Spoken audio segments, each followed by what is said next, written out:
Ako na maglalagay.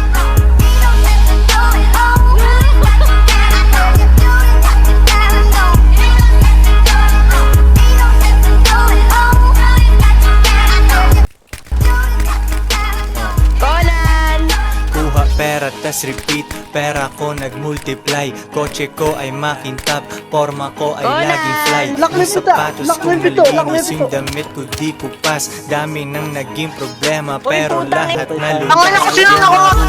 Dala, swabing-swabe yung pinta. Di umalis sa aking linya, kaya dito naligaw. Malinis ako palagi, walang drogang dadalhin. Di ako nagkakalat, yung trabaho laging clean. Madumi aking kamay kasi kanina nagbilang. Gantong buhay mga hindi hustle ay naiilang. Walang easy money pare, eto'y dahan-dahan pa. Para sa mga matibay, bawal lalampa-lampa. Pag uwi ko dun sa bahay, pagkain nakahanda. Niluto ng aking bitch, tapos siya'y nagpaganda. Kasi uuwi ang king, buong araw akong hustling.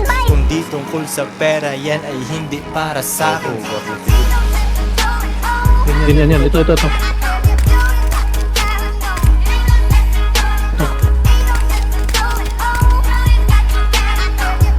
Saan? Down to. Tayo ka pre. Last two pre, last Down to. Yun, nice one. Ano? Down to. Down 3. Boom!